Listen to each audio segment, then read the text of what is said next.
Dear student, okay, this is the last part of this chapter, very important. In the beginning of this chapter only we discuss about the raw materials of photosynthesis. The photosynthesis ಗೆ four very important factors ಅಥವಾ raw materials ಬೇಕಾಗುತ್ತೆ. ಒಂದು carbon dioxide, water, sunlight ಮತ್ತೆ chlorophyll. ಇವುಗಳ concentration ಏನಾದ್ರೂ ಕಮ್ಮಿ ಆದ್ರೆ ಆಚೆ ಈಚೆ ಆದ್ರೆ the photosynthesis rate also ಏನಾಗುತ್ತೆ ಅಫೆಕ್ಟ್ ಆಗುತ್ತೆ. ಹಾಗಾಗಿ ಅದೇ ಒಂದು ಇಂಪಾರ್ಟೆಂಟ್ ಥಿಂಗ್ಸ್ ನಾವು ಎಕ್ಸ್ಪ್ಲೈನ್ ಮಾಡ್ತಾ ಇದೀವಿ ಈ ಒಂದು ಪಾರ್ಟ್ ಅಲ್ಲಿ. ಈಗ the rate of photosynthesis is very important in the determining the yield of the plant, including the plant crop plants.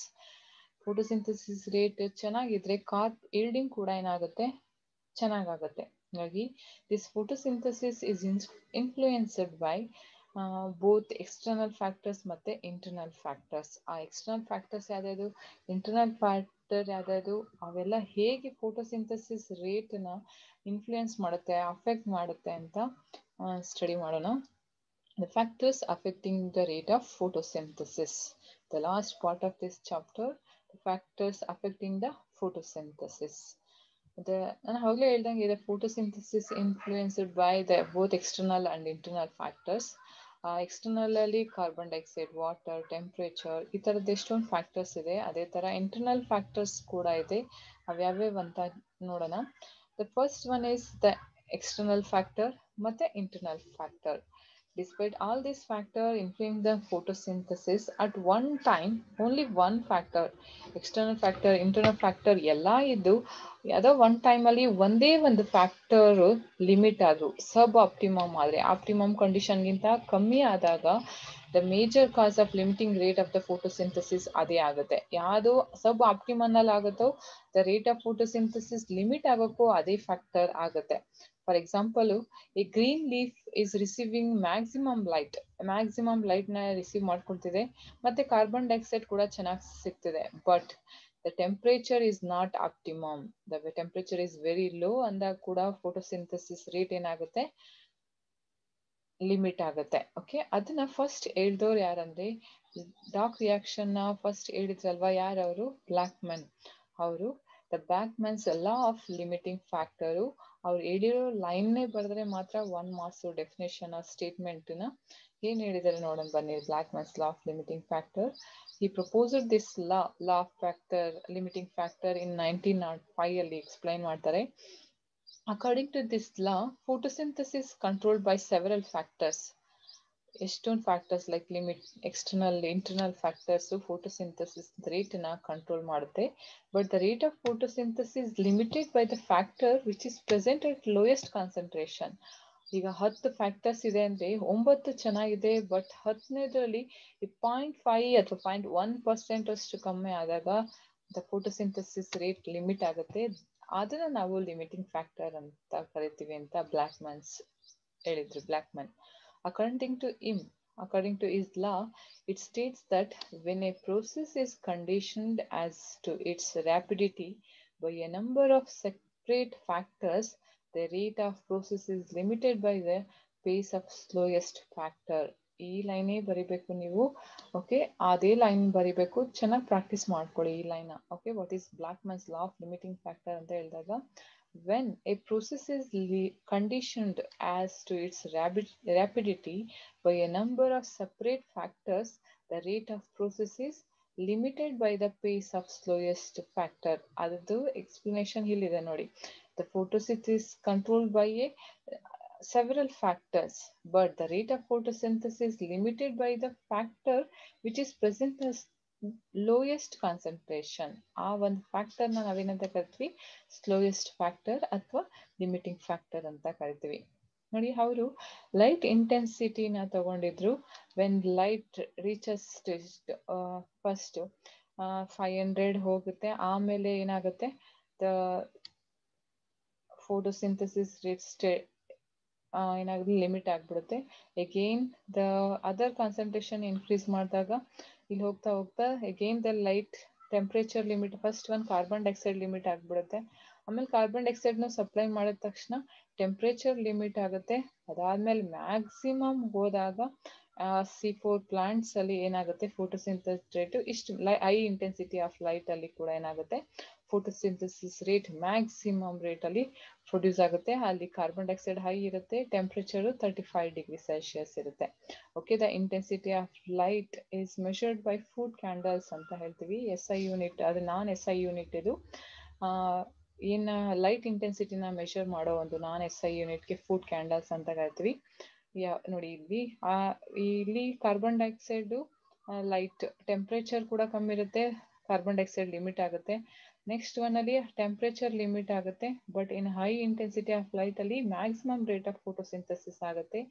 Carbon dioxide ಕೂಡ ಜಾಸ್ತಿ ಇರುತ್ತೆ ಮತ್ತೆ ಟೆಂಪರೇಚರ್ ಕೂಡ ಜಾಸ್ತಿ ಇರುತ್ತೆ. ಅದಕ್ಕಿಂತ ಜಾಸ್ತಿ ಆದ ತಕ್ಷಣ ಮತ್ತೆ ಇದು ಯಾಕೆ ಹೀಗೆ ಸ್ಟಡಿ ಸ್ಟೇಟಿಗೆ ಬಂತು ಅಂದ್ರೆ ಇದಕ್ಕಿಂತ ಎಕ್ಸೀಡ್ ಆದ್ರೆ 35°C ಗಿಂತ ಜಾಸ್ತಿ ಆದ್ರೆ ಫೋಟೋ ಆಕ್ಸಿಡೇಷನ್ ಆಫ್ ಅಥವಾ ಎನ್ಸೈಮ್ಸ್ ಆಗ್ಬಿಡುತ್ತೆ. ಎನ್ಸೈಮ್ ಡಿನ್ಯಾಚುರೇಷನ್ ಆಗುತ್ತೆ. ಎನ್ಸೈಮ್ ಡಿಸ್ಟ್ರಾಯ್ ಆಗೋದ್ರಿಂದ ಫೋಟೋಸಿಂಥಸಿಸ್ ರೇಟ್ ಏನಾಗುತ್ತೆ ಡಿಕ್ಲೈನ್ ಆಗುತ್ತೆ. The factors which are affecting the photosynthesis are the external factor ಮತ್ತೆ internal factor. First, external factors ಬಗ್ಗೆ ಸ್ಟಡಿ ಮಾಡೋಣ. External factors which affect the rate of photosynthesis are first one light, temperature, carbon dioxide, water, ಇನ್ನೊಂದು oxygen. Oxygen ಇಲ್ಲಿ ಸೇರಿಸಿಲ್ಲ.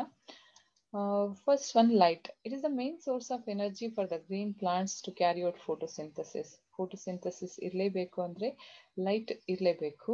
It affects on the photosynthesis by its three characteristics. ಒಂದು intensity, ಇನ್ನೊಂದು quality, ಇನ್ನೊಂದು duration. Intensity, increase in the intensity increases the rate of photosynthesis. ನೋಡಿ, intensity of light affects on the rate of photosynthesis, where increase in the light intensity increases the rate of photosynthesis. ಎಲ್ಲಿವರೆಗೂ when other factors are not limiting, intensity ಜಾಸ್ತಿ ಆಗ್ತಾ ಹೋಗ್ತಾ temperature ಕೂಡ ಜಾಸ್ತಿ ಆಗೋದ್ರಿಂದ ಒಂದು certain point ಅಲ್ಲಿ ಫೋಟೋಸಿಂಥಸಿಸ್ ರೇಟ್ ಡಿಕ್ಲೈನ್ ಆಗುತ್ತೆ because of other factors limiting. ನೋಡಿ, ಇದು ಲೈಕ್ C3 ಪ್ಲಾಂಟ್ಸ್ ಅಲ್ಲಿ ಇಂಟೆನ್ಸಿಟಿ ಆಫ್ ಲೈಟ್ ಎಷ್ಟು ಬೇಕಾಗುತ್ತೆ, ಅಬೌಟ್ 40% ಆಫ್ ಲೈಟ್ ಇನ್ಕ್ರೀಸ್ ಆಗ್ತಿದ್ದಂಗೆ ಅಲ್ಲಿವರೆಗೂ ಇನ್ಕ್ರೀಸ್ ಆಗ್ತಾ ಹೋಗುತ್ತೆ. ಲೇಟರ್ ದ ಫೋಟೋಸಿಂಥಸಿಸ್ ರೇಟ್ ಡಿಕ್ಲೀನ್ ಆಗುತ್ತೆ because of the photo respiration ಆಗುತ್ತೆ. ಹಾಗಾಗಿ ನೆಕ್ಸ್ಟ್ C4 ಪ್ಲಾಂಟ್ಸ್ ಅಲ್ಲಿ ನೋಡಿ maximum it catches 50% of light. ಅದಾದ್ಮೇಲೆ ಏನಾಗುತ್ತೆ, ಡಿಗ್ರೇಡೇಷನ್ ಆಫ್ ಎನ್ಸೈಮ್ಸ್ ಆಗುತ್ತೆ. ಹಾಗಾಗಿ ಫೋಟೋಸಿಂಥಸಿಸ್ ರೇಟು ಸ್ಟಾಪ್ ಆಗ್ಬಿಡುತ್ತೆ. ಈ ತರ high intensity of light affects in the C3 and C4 plants ಹೀಗೆ ಅಫೆಕ್ಟ್ ಮಾಡುತ್ತೆ C3 ಮತ್ತೆ C4 ಅಲ್ಲಿ. ಹಾಗಾಗಿ C4 ಅಲ್ಲಿ they are plants which are grow in the dry tropical regions ಅಲ್ಲಿ they show high rate of photosynthesis. Next one quality. Quality of light ಹೇಗೆ affect ಮಾಡುತ್ತೆ, the light between 400 to 700 nanometer ಅದನ್ನ ನಾವು ಫೋಟೋಸಿಂಥೆಟಿಕಲಿ active radiation ಅಂತ ಕರಿತೀವಿ, ಪಾರ್ ಅಂತ ಕೂಡ ಕರಿತೀವಿ. The PAR photosynthetically active radiation, ಅದರಲ್ಲಿ ದ ಲೈಟ್ ಫೋಟೋಸಿಂಥಸಿಸ್ ಮ್ಯಾಕ್ಸಿಮಮ್ ಇರುತ್ತೆ. ವೇರ್ ಬ್ಲೂ ಲೈಟ್ ಮತ್ತೆ ರೆಡ್ ಲೈಟ್ ಇದ್ದಾಗ ಫೋಟೋಸಿಂಥಸಿಸ್ ರೇಟ್ ಚೆನ್ನಾಗಿರುತ್ತೆ, ಅದೇ ಗ್ರೀನ್ ಲೈಟ್ ಇದ್ದಾಗ ಫೋಟೋಸಿಂಥಸಿಸ್ ರೇಟ್ ಡಿಕ್ಲೈನ್ ಆಗುತ್ತೆ. Next one duration. Duration of light ಹೇಗಂತ ಅಂದ್ರೆ ಕಂಟಿನ್ಯೂಸ್ ಲೈಟ್ ಗಿಂತ ಇಂಟರ್ಮೀಡಿಯೇಟ್ ಲೈಟ್ ಅಲ್ಲಿ ಫೋಟೋಸಿಂಥಸಿಸ್ ಜಾಸ್ತಿ ಆಗುತ್ತೆ. ಯಾಕಂದ್ರೆ ಇನ್ ಕಂಟಿನ್ಯೂಸ್ ಲೈಟ್ ಇದ್ದಾಗ ಓನ್ಲಿ ದ ಲೈಟ್ ರಿಯಾಕ್ಷನ್ ಮಾತ್ರ ಆಗ್ತಿರುತ್ತೆ, ಡಾರ್ಕ್ ರಿಯಾಕ್ಷನ್ಗೆ ಸ್ವಿಚ್ ಓವರ್ ಆಗ್ತಿರಲ್ಲ. ಬಟ್ ಅದೇ ಇಂಟರ್ಮೀಡಿಯೇಟ್ ಲೈಟ್ ಇದ್ರೆ ಏನ್ ಅಸಿಮ್ಯುಲೇಟರಿ ಪವರ್ಸ್ ಪ್ರೊಡ್ಯೂಸ್ ಆಗುತ್ತಲ್ವಾ, they are used by dark reaction. Okay, ಅವರಿಂದ ತಗೊಳ್ತಾರೆ ಲೈಟ್ ರಿಯಾಕ್ಷನ್ ಒಂದ್ ಸ್ವಲ್ಪ ಸ್ಟಾಪ್ ಆದ ತಕ್ಷಣ they efficiently they utilise the assimilatory power for the reduction of carbon dioxide discontinuous light ಇದ್ದಾಗ. ಹಾಗಾಗಿ ಈ ಮೋಡ ಬಿಸಿಲು ಬರೋದಿದ್ದಾಗ ಫೋಟೋಸಿಂಥೆಟಿಕ್ ರೇಟ್ ಏನಾಗಿರುತ್ತೆ ಜಾಸ್ತಿ ಇರುತ್ತೆ. This are the three the factors of light affecting the photosynthesis, right? In the intensity, quality ಮತ್ತೆ duration ಅಲ್ಲಿ ಲೈಟ್ ಅಫೆಕ್ಟ್ ಮಾಡುತ್ತೆ.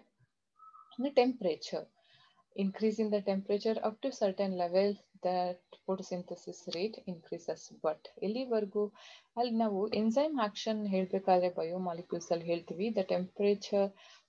ಎನ್ಸೈಮ್ಸ್ ಯಾವಾಗಲೂ ಆಕ್ಟಿವ್ ಆಗಿರೋದು ಅಂದ್ರೆ 20° to 45°C ಅಂತ, ಅಥವಾ ರೂಮ್ ಟೆಂಪರೇಚರ್ 25° to 45°C. ಅದಕ್ಕಿಂತ ಕಮ್ಮಿ ಆದ್ರೂ ಫೋಟೋಸಿಂಥಸಿಸ್ ರೇಟ್ ಕಮ್ಮಿ ಆಗುತ್ತೆ, ಮತ್ತೆ ಅದಕ್ಕಿಂತ ಜಾಸ್ತಿ ಆದ್ರೂ ಫೋಟೋಸಿಂಥಸಿಸ್ ರೇಟು ಕಮ್ಮಿ ಆಗುತ್ತೆ. ಇನ್ನು 20ಗಿಂತ ಕಮ್ಮಿ ಆದ್ರೆ ಫೋಟೋಸಿಂಥಸಿಸ್ ರೇಟ್ ಯಾಕೆ ಕಮ್ಮಿ ಆಗುತ್ತೆ ಅಂತ ಅಂದ್ರೆ ಎನ್ಸೈಮ್ ಆಕ್ಟಿವ್ ಆಗೋಕೆ ಇಷ್ಟು ಟೆಂಪ್ರೇಚರ್ ಅಂತ ಇರುತ್ತೆ, ನಾರ್ಮಲ್ ಟೆಂಪ್ರೇಚರು. ಅದಕ್ಕಿಂತ ಕಮ್ಮಿ ಆದಾಗ ಎನ್ಸೈಮ್ಸ್ ಆಕ್ಟಿವೇಟ್ ಆಗಲ್ಲ, ಫೋಟೋಸಿಂಥಸಿಸ್ ಆಗಲ್ಲ. ಎನ್ಸೈಮ್ ಯಾಕೆ ಬೇಕು ಮ್ಯಾಮ್ ಫೋಟೋಸಿಂಥಸಿಸ್ಗೆ?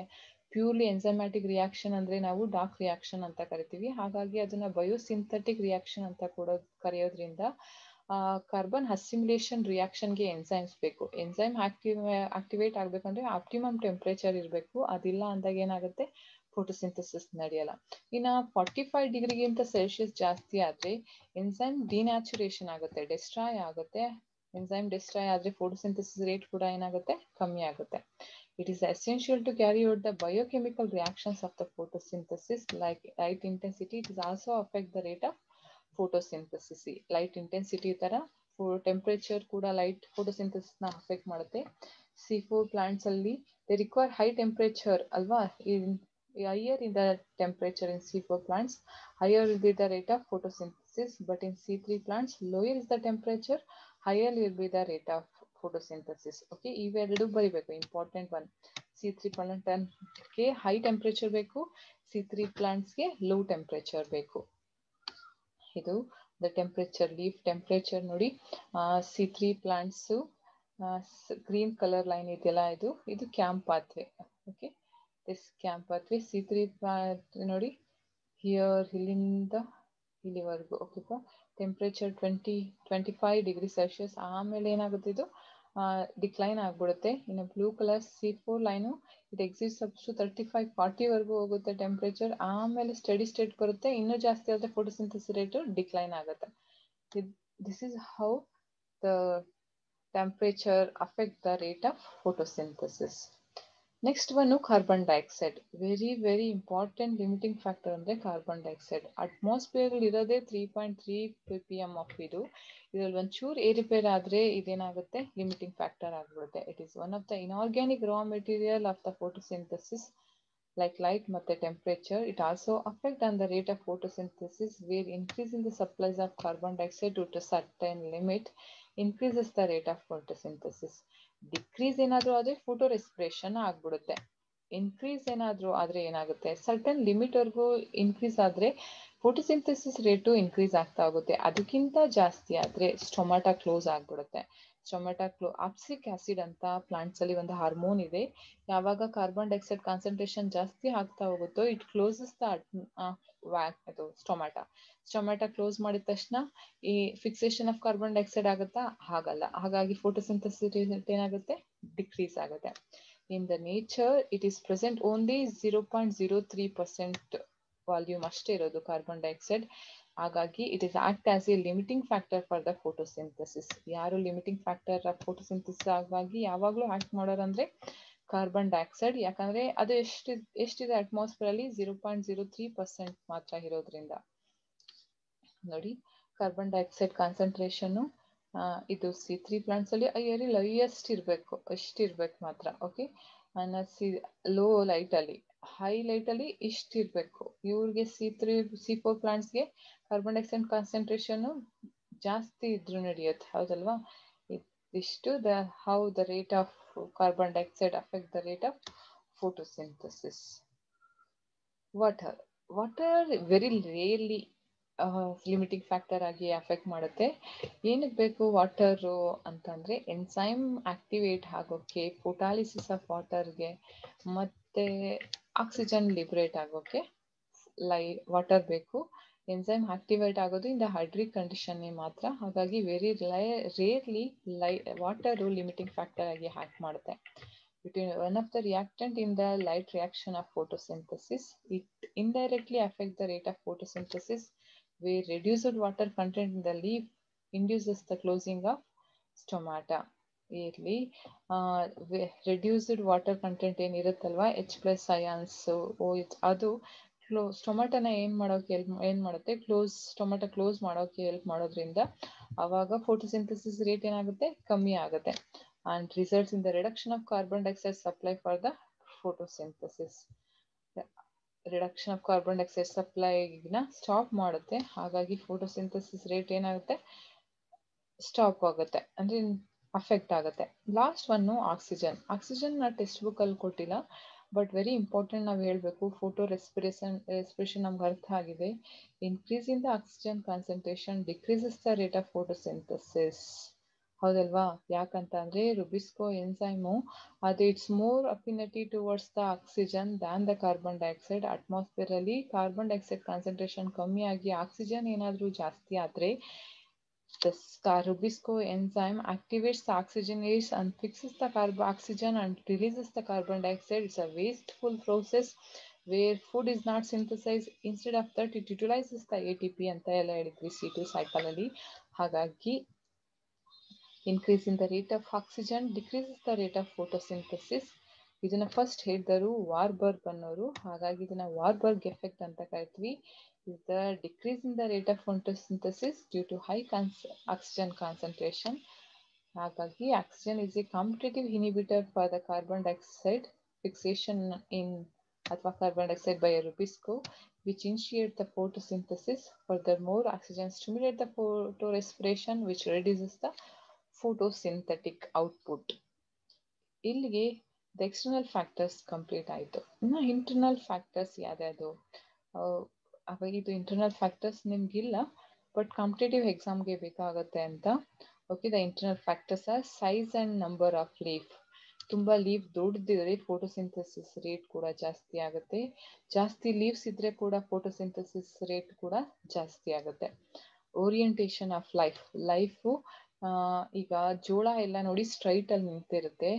ಇವುಗಳಲ್ಲಿ ಯಾರು ಡೈಕಾಟ್ ಎಲ್ಲ ಒಂದು ಸರ್ಫೇಸ್ ಮಾತ್ರ ಎಕ್ಸ್ಪೋಸ್ ಆಗಿರುತ್ತೆ. ಹಾಗಾಗಿ ಎರಡು ಈಕ್ವಲ್ ಆಗಿ ಎಕ್ಸ್ಪೋಸ್ ಆದರೆ ಫೋಟೋಸಿಂಥಸಿಸ್ ರೇಟ್ ಜಾಸ್ತಿ ಇರುತ್ತೆ. ಯಾವ್ದೋ one part of leaf expose ಆದರೆ ಫೋಟೋಸಿಂಥಸಿಸ್ ರೇಟು ಕಮ್ಮಿ ಆಗುತ್ತೆ. ಹಾಗೆ ನಿಮ್ಮ ಮನೆ ಪಕ್ಕ ಕೆಳಗಿರೋ ಅಂಥ ಗಿಡಗಳು ನೋಡಿ, ಅವುಗಳು ಸಣ್ಣ ಉದ್ದು ಬೆಳ್ಕೊಂಡಿರ್ತವೆ ಹೊತ್ತು ಅವುಗಳಲ್ಲಿ ಹಣ್ಣು ಕಾಯಿಗಳು ಅಷ್ಟು ಫಾರ್ಮೇಷನ್ ಆಗಲ್ಲ. ಬಿಕಾಸ್ ಅಲ್ಲಿ ಲೈಟು ಅಫೆಕ್ಟ್ ಆಗ್ತಿರುತ್ತೆ, ಲೈಟ್ ಸರಿಯಾಗಿ ಸಿಗ್ತಾ ಇರಲ್ಲ ಅಂಥ ಪ್ಲಾಂಟ್ಸ್ಗೆ. Next one age of the leaf. Okay, when they are young ಅಥವಾ ಕ್ಲೋರೋಪ್ಲಾಸ್ಟ್ ಮೆಚ್ಯೂರ್ ಆದಾಗ ಫೋಟೋಸಿಂಥಸಿಸ್ ರೇಟ್ ಜಾಸ್ತಿ ಇರುತ್ತೆ.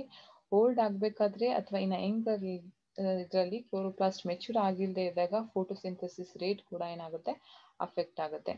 Amount of mesophyll tissue and chloroplast in the leaf. Mesophyll tissue ಎಷ್ಟು ಜಾಸ್ತಿ ಇರುತ್ತೋ ಅಷ್ಟು ಫೋಟೋಸಿಂಥಸಿಸ್ ರೇಟ್ ಕೂಡ ಜಾಸ್ತಿ ಆಗುತ್ತೆ. ಹಾಗೆ ಕ್ಲೋರೋಪ್ಲಾಸ್ಟ್ ಸಂಖ್ಯೆನೂ ಕೂಡ ಜಾಸ್ತಿ ಇದ್ರೆ ಫೋಟೋಸಿಂಥಸಿಸ್ ರೇಟ್ ಕೂಡ ಜಾಸ್ತಿ ಆಗುತ್ತೆ. Okay, these are the internal factor which affect the rate of photosynthesis. Okay, the importance of photosynthesis ನಾನು ಫಸ್ಟ್ಗೆ ಹೇಳಿದ್ವಿ ಚಾಪ್ಟರ್ ಬಿಗಿನಿಂಗ್ ಅಲ್ಲೇನೆ. it is the only one reaction which produces the food for all the living organism and the earth. ಏನು organisms ಏನಿದೆ living ಅವಕ್ಕೆಲ್ಲ ಫುಡ್ನ produce ಮಾಡುತ್ತೆ ಅಂತ. ಮತ್ತೆ ಇದೊಂದೇ process through which oxygen is liberated ಅಂತ. The importance of photosynthesis provides organic food for all the heterotrophic organism.